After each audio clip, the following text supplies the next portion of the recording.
folks, welcome to Calvin's Got Game. I am glad you're here. And since you're here, you might as well hit that subscription button, subscribe, like it, share it, hit the bell for notifications, all that jazz, so that when new videos come out, you'll get to see them. Alright, today I'm continuing on my series of board games that start with a certain letter of the alphabet. Today we're on the letter F. And F stands for fun. Guys, I don't know about you, but I don't want to play a game that's boring or just doesn't look fun. So I enjoy fun games. I enjoy games that bring fun to the family when we play and to also my friends. I have 10 games today. And as I told you before, I may not have 10 games all the time for certain letters of the alphabet because these are the games I played or the games that I own. So let's go ahead and get started with my number 10. Number 10 is Fireball Island. I never played the game back when it was first out and all that, but I did play the remake. And so I didn't know what I was getting into. I didn't really know what it was about, but there's something satisfying about rolling that marble and it goes down certain paths and may knock people off that it's just satisfying. It's fun. It's a little bit of tension of hoping you're not in the way of that thing when it starts rolling down your direction. So guys, Fireball Island is a lot of fun. I enjoy it. It is a family weight game. It's not a heavy game or even a medium weight game. It is a family game. Not a lot of big decisions in it. Just going and moving and putting a marble into this thing and seeing which path it goes down. But it is fun. So my number 10 is Fireball Island. My number 9, which I mispronounce this all the time, my friend, yep. Anyway, my friend always corrects me that I'm wrong. And it is Fatherless. Fatherless, it's somewhere, I don't know, some area somewhere. But this has beautiful pieces. And what you're trying to do is you're trying to stack certain colors together and make combinations, and the more you do, the more points you score. And there's some dice track that has to do with colors, almost like biblios, to where the colors, you can adjust the colors so that you score higher for certain colors. But it's a stacking game, and you're stacking these hexagonal tiles. There's like 2 pieces, so you may have a blue and a yellow, or you may have 2 yellows. But you have to stack them on top of colors that go with the 2. So if you match both, you get more points. If you match one, you can still place it, but you don't score as much points. It is a fun game. Also a light game, but it is fun, and that's Fatherless. Number 8 is Forbidden Island. And if you haven't played Forbidden Island, then you probably don't play a lot of board games because this thing got a lot of buzz when it first came out. Now there's a whole series of these Forbidden Sky, Forbidden Desert. So there's just a ton of them out there. Well, there's a few of them out there. But Forbidden Island was the first one of that series. In Forbidden Island, you're trying to get off an island before it sinks, trying to get to the helicopter. And there's things that you're trying to do to keep the island from sinking and get these artifacts and certain things. Guys, it's a lot of fun. Also a family weight game, but it is a lot of fun, and Forbidden Island is my number 8. Number 7 is Fairy Tale. Fairy Tale, I haven't played this one in a while, but I do enjoy it. I don't get to the table near as much as I should. But Fairy Tale, you have these fairies that do certain things, and you're trying to collect certain sets of fairies, and it's just a card game. It has a little bit more strategy than you think being a card game, but you're just trying to get these fairies and they do certain things, and you're trying to collect so many of them, and you can only have, I don't remember how many cards you can have, but anyway, the game is a lot of fun. I need to get it to the table again is what I need to do so I can refresh myself on the rules and the game because I haven't played it in a long time. Although it is one of my favorites when I have a group of people. It's not real fun playing it with 2. I don't enjoy it that much. But when I have 3 or 4 people, I enjoy playing it. So I'm going to try to get it to game group this next week. So Fairy Tale is my number 7. Number 6 is Flip Ships. Flip Ships is a dexterity game. And I'm not usually big on flipping games or thumping, flicking, any of that. But flip ships, you got these things, you're flicking them off the edge of the table and you're trying to get them to hit these other ships and other spaces out there to kill these things off. Like, it's just really good, and I enjoy playing it. I don't own this game. I probably should because I enjoy it so much, but I don't think my wife would enjoy it that much, so not really a sense of purchasing it for me. But I do play it at my friendly local game store, Three Sons Unlimited. So Flip Ships is such a fun game where you're flipping these ships trying to hit other things and targets and knocking these things off.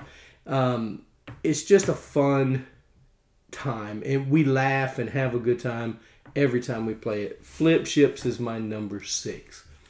My number 5 is Fantasy Realms. Now, Fantasy Realms, you can only have so many cards in your hand, and you're trying to get the best combination, but some of the cards cancel out other cards in your hand, and there's a certain amount of time, I believe it goes around, and you're drafting cards. It's difficult sometimes getting that right combination of cards to score the most points. And the scoring was really the part I didn't like about the game because it's just a mess. But they have an app that you can just type in all the cards, put in all the cards that you have, that you lay down with, that you have in your hand, and it scores it for you. So the app made the game so much more fun for me, and I get it to the table more often because of the app. Without the app, I'm not sure I would have played it as much. It's a fun game, but the scoring at the end was just a chore for me, so it wasn't that enjoyable. But it is with the app, and that is my number 5, Fantasy Realms. Now, number 4 is Fabled Fruit. Guys, this simple game of trying to buy these characters out in this tableau, and once you buy it, you turn it over and you have your fruit juice, okay? Wine, fruit juice, whatever you want to call it. And depending on the number of players, you got to have so many of those to win. But the fun part about this is when you buy a card, you draw another card and put it out. And if it's the same card, you put it on top of that stack. But if it's a new one, you're going to add it to the marketplace. And it may do something different. Each one of the locations you go to, you have this little meeple, you put it on there, and you can perform the action, or you can buy the top card. They all have fruits that you have to use to buy them. I found this to be such a fun game. I still haven't went through the whole deck. I play it quite often, but I haven't went through the whole deck because I find myself playing it with different people, so I have different situations for different people. But the game is fun. If you haven't played Fabled Fruit, it's almost like a legacy game because you're moving things through and progressing as you go. It's a lot of fun. I like it. Fabled Fruit's my number 4. Number 3 is Fortune and Glory. Now, this is a huge game by Flying Frog Productions. This game is set in an Indiana Jones kind of setting, to where you're going through pyramids, you're going through, you may get trapped on the blimp, a Russian blimp, the Hindenburg kind of thing. You're fighting the Nazis in this thing. You're also fighting gangsters. You can fight gangsters or Nazis in this thing. But it is a lot of fun. It's an adventure game, and it's called Fortune and Glory, the cliffhanger game, because in here you draw these cliffhanger cards when you get somewhere. And it may say you find yourself on you're driving on a road really fast. You got to roll some dice. And if you don't succeed on it, you're going to turn it over and there's a cliffhanger. Are you going to survive this thing? So it's a really cool mechanic in the game. Fortune and Glory, I really enjoy it. The storytelling in this game is fun. It's not real complicated, but it's just a light, I wouldn't say light, medium weight, fun adventure game. I really enjoy it. My number 3 is Fortune and Glory. Number 2 is Flashpoint Fire Rescue. We've all wanted to be firemen. At least I did when I was a kid. Lord now knows I couldn't be a fireman. If I had to go through a crawl space, I'd be in trouble. But I love playing Flashpoint Fire Rescue. There's a building on fire. You're going into it. It has lots of expansions. Second story. There's a submarine one. There's all kinds. And I just love the game. So, Flashpoint Fire Rescue. You're going in. You're trying to save people and get them out before rooms collapse, before explosions, for all these things. And you're trying to get everybody out. And if you get enough people out, you win the game. Now, what I really like about this game is it has a family weight scenario. Then you can play, once you get that down and everybody's comfortable, you can step it up a little bit and play more advanced game. Guys, this game is very fun. Flashpoint Fire Rescue is my number 2.